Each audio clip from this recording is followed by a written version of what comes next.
incrementos e mecanismos de busca sonora. Então, a ideia é a seguinte, usando o poder de síntese, vou bem ao âmago da questão. Quem não teve problemas, por exemplo, quando entrou no site, tanto num disco ou num site de busca de nomes, e quando você digita uma palavra, você se depara com aquela famosa frase, item não encontrado. Isso é uma coisa muito comum, né? Fazer uma pesquisa, vai numa biblioteca, pesquisa um livro, ou principalmente quando você tem um determinado assunto, mas você não sabe exatamente qual é a forma, qual é a grafia correta para você digitar o nome de uma pessoa. Por exemplo, se eu fosse pesquisar o nome de um cantor que se chamasse Wilson Simonal, por exemplo. Pô, mas Wilson é Wilson, é o Wilson com U, aí você digita com W, o cara não existe, digita com V, o cara não existe. Então, quer dizer, isso é um problema muito clássico que acontece em várias circunstâncias, né? Seja em cadastro, seja em bibliotecas, seja em loja de discos. Aí, partindo desse problema, dessa problemática, e usando as boas práticas do DMI, o que eu tentei fazer? Eu falei, bom, eu não conheço o assunto de língua portuguesa, mas eu sei quem conhece. Então, fiz a minha pesquisa fundamentada num tipo de mecanismo em que eu trabalhasse com fonemas. Eu não sou professor de português, nem ouso chegar a tanto. Eu parti do princípio de que quem poderia me ajudar no sentido de identificar essas particularidades, né? Não ficar preso numa análise léxica apenas na palavra, vamos dizer assim, puramente dita, né? Nos caracteres puramente ditos. Então, tem um órgão internacional, que tem um pesquisador francês, né, de nome Passy, eu não vou falar o nome dele que é complicado, e esse pesquisador ele teve essa intenção de justamente universalizar todo o conceito com relação a fonemas falados em diversos idiomas. Ele se baseou inicialmente nos idiomas latinos, por ser de origem francesa e por ser um idioma muito comum, né, na sua região onde ele nasceu na Europa. E baseado nisso, ele criou um sistema fonético de representação de caracteres que ele conseguiu, vamos dizer assim, englobar todas as formas fonéticas, seja elas palatais, nasais, ou seja, todos os sons produzidos pela fala humana, inclusive sons não necessariamente anasalados, ou que exija uma questão envolvendo ar, pulmonática, pode ser um simples escalar de língua, como existem muitos idiomas africanos. Então, a ideia, lógico, né, como eu disse aqui, eu não tenho essa pretensão de ser professor de idiomas e também não teria condições em tempo hábil de criar uma análise que trabalhasse numa esfera tão grande como a global, né, de todos os idiomas, até porque também dominar todos os idiomas seria muito complicado. Aí eu parti para uma esfera mais simplificada. E essa esfera simplificada significa no seguinte sentido. Identifiquei dois tipos de sistemas que fazem busca por semelhança sonora, ou seja, ele não analisa apenas a questão da palavra gramática, mas ele analisa a questão fonética dessas palavras, ele não fica preso só a etc. e tal.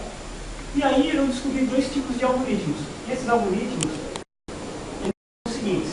Um deles é o SAMP, que é um algoritmo básico, que inclusive vários sistemas utilizam, como o SQL. Ela se utiliza desse algoritmo. No SQL você tem um comando que tem exatamente esse nome, Soundix. Esse Soundix ele foi criado por Margaret O'Dill e Robert Russell. Eles inventaram isso por uma necessidade que eles tinham do departamento americano que trabalhava com previdência para identificar nomes de pessoas, achar os cadastros dessas pessoas, né? E baseado nesse algoritmo, todos os algoritmos criados a partir de então, quer dizer, com esse tipo de análise, foram criados. E um deles, depois dessa parte, tá? E um deles foi o algoritmo de busca BR. O algoritmo de busca BR, ele trabalha num escopo especificamente voltado à nossa língua, a língua portuguesa. Então, o algoritmo busca BR, ele trabalha no sentido de que se identifica os fonemas falados na nossa língua e que essas palavras que têm semelhanças, que elas possam fazer parte de um grupo para que você possa fazer o encontro dessas palavras. Então, a ideia do princípio é o seguinte, eu vou voltar um pouquinho no Soundix para vocês entenderem um pouco do conceito do que seria essa busca de semelhança sonora. Como o Soundix é feito em língua inglesa, então ele vai se basear nos fonemas baseados nessa língua, né? Então, ele tem um grupo de 6, ele tem um grupo de 6 grupos de fonemas. Esses 6 grupos de fonemas eles vão gerar códigos simples baseados em numeração. E essa numeração vai gerar um código final que vai ser uma representatividade de uma determinada palavra conforme o grupo fonético ao qual ela pertence. Então, em mostrar isso numa aplicação para que vocês tenham um sentido real de como a coisa funciona. O algoritmo Busca-BR, como nas palavras, fonemas da nossa língua, ele é um pouco mais abrangente. Então ele vai se basear exatamente nos fonemas em língua portuguesa. No caso, o Busca-BR, que ele foi criado, na verdade não criado, mas foi uma proposição por um pesquisador chamado Jorge Tavares de Lucena. Ele criou esse algoritmo por uma necessidade de uma empresa que fez essa solicitação para ele, que é o Embratec, e porventura ele acabou, até se não me engano, vendendo esses direitos autorais para a Oracle aqui no Brasil. Só que até hoje eu não vi a aplicação em uma versão do Oracle, porque eles ainda não tenham tido o interesse real, até por conta que esse algoritmo, apesar de ele ser muito mais abrangente e ser adaptado à nossa realidade, à língua portuguesa, de uma certa forma ele também tem algumas limitações e algumas incongruências.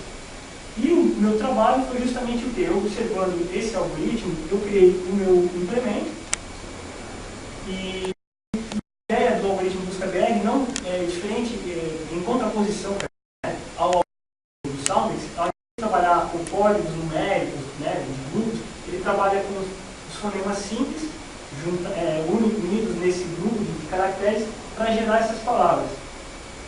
E a minha ideia é o seguinte: observando essas incongruências que o Busca-BR tinha, algumas lacunas que ficaram em aberto, por exemplo, tratamento de caracteres especiais como apóstrofo, hífen, alguns encontros consonantais, como a letra PT, como na palavra ótico, você tem muito dessa ocorrência, no português de Portugal, existem muitas palavras com esse tipo de encontro consonantal. Algumas terminações, por exemplo, que podem também ser ocasionados como erros sintáticos, no caso de você escrever palavras que acabam com LHA e alguém coloca como LIA.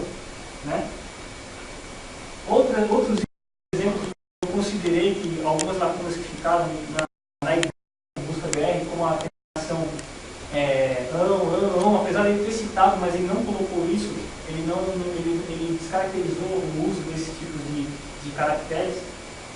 Já a minha proposição eu incluí, eu coloquei algumas contribuições, como por exemplo, uma prática muito corrente na internet, as pessoas não usam a acentuação por questão de código, diferença de Unicode, IPF, 8, então o pessoal escreve A ou N, para fazer um ão.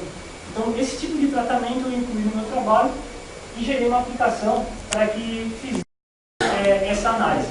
Então a minha intenção é o seguinte: como o algoritmo que foi em inglês não atende às exigências em português, e ao mesmo tempo existe a proposição Busca-BR, que é voltada para o nosso entendimento, para a língua portuguesa, mas que também tem algumas imperfeições, eu criei o meu implemento baseado no algoritmo Busca-BR, que eu achei a melhor solução dentro da minha pesquisa, e vamos fazer uma demonstração com uma aplicação exemplo de como isso surge resultado e mostrando essa assertividade com relação a esses códigos.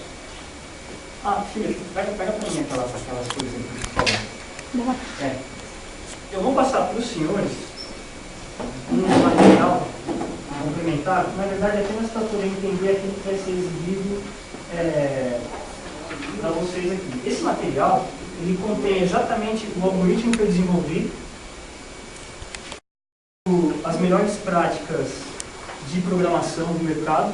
No caso, eu criei esse aplicativo baseado no ambiente .NET, usando a tecnologia programação objeto, programação em camadas, e implementação usando uma base de dados em SQL, apesar de que no exemplo que eu estou citando aqui, para uma forma mais didática, uma compreensão maior de codificação, eu coloquei em hardcode para ficar mais fácil, mas isso poderia ser simplesmente implementado no banco de dados.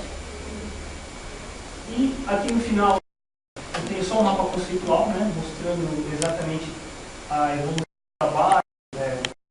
Isso aqui eu tenho publicado no site, eu tenho um endereço na internet que é publicado, que o meu site é caso.sulu.com, depois eu vou colocar aqui, vou mostrar para vocês aqui inclusive esse site.